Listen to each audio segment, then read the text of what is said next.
Okay, lesson plans part 2. I just explained how to do the snack lesson plan. I just got through grading some of the language arts lesson plans, this one on March 19th. And I think a lot of the lesson plans were missing components. So I want to go over that and make sure you have all the components. So you'll need to click on this lead teacher lesson plan assignment. I don't think you need the lead teacher form, but this lesson plan template. And you don't have to fill it out. Some of you are, and that's great. But you can just use a Word document as long as you have all the components. And what I would prefer, because it kind of takes time for me to pick it out when you don't have it, is you copy and paste that on the Word document and then fill it out. And then I can see what you're doing. And some of them aren't in order. I mean, I can pick them out, but you need to have the name of your activity and what activity is, like whether it's language arts or science. Okay, and then what is the learning objective? What do you want the kids to learn from your activity? And why do you want them to learn it? That's what the rationale is. Why do you want them to learn that? For example, in language arts, learning letters, recognizing letters. Why is that important? Well, because that is the beginning to learning how to read and to write. And that's very important, to be literate. Okay, and then setting, where are you going to do it? Now, some of you have put a table with chairs. It's really easy, a lot easier for the lead teacher is if you put a specific table. Like, I want to be at the red table, because not everybody can be at the red table. If that's what everybody put, then the lead teacher can assign you to a table. Okay, and lead teachers, when you get those, that's what you should be doing, is making sure the logistics work. Okay, if everybody wants to be out in the hall for their activity, that's going to be too many people out in the hall. And that's what the lead teacher, you look at those lessons and go, that's not going to work. Hey, I've got 3 people painting. They all need to be by the water. So maybe you're not going to be able to do paint today. Maybe you use crayons. That's what lead teachers do. They're the making sure everything works. Okay, supplies. I need a list of everything that you need. And if there's something that you need to print, if you could attach a copy of what you're going to do. Like some of you had some dot-to-dots. And that's great. You included it so I can see what it looks like. Some of you are making videos, and I love it, so I can really see. And a video, you don't even have to write this out. You can actually do it by video as long as you have all the components.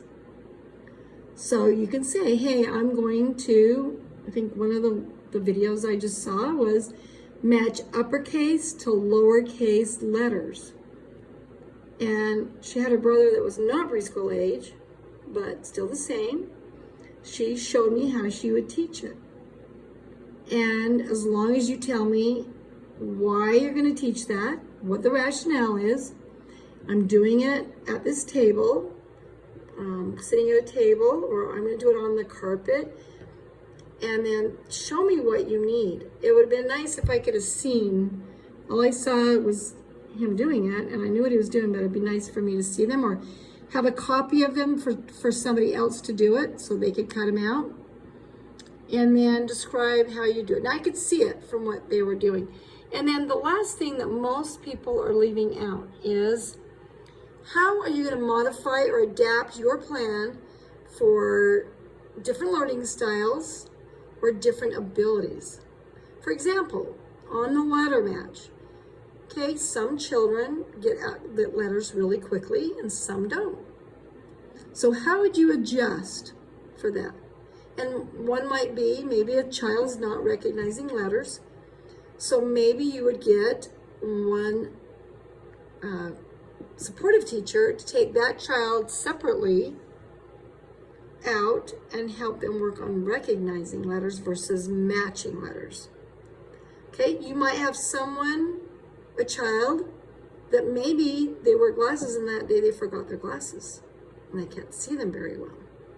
So how would you adapt to that? So that's what that is. You want to forget this. Of course, you haven't done the activity, so I don't expect you to fill the rest of it out, but I do expect you to do 1 through 6 on each of these lessons that you'll be doing. To go back to the assignment,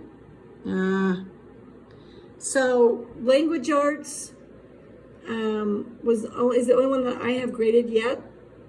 Read the directions, it'll tell you. Make sure you have the components.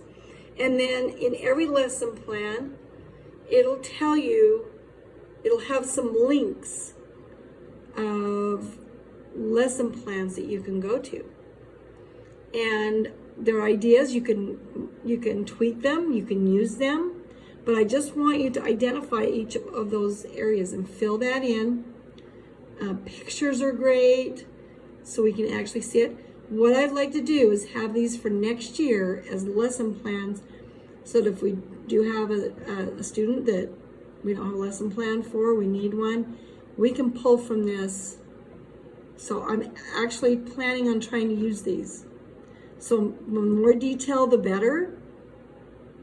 And make sure you have all the components so I can give you the full credit. Okay, now, if I have taken points off for language arts, it's because I don't think you were following the lesson plan template, which that was the instructions. So make sure you could even just print one lesson plan and then type it out based on that, or you can copy and paste it in a Word document.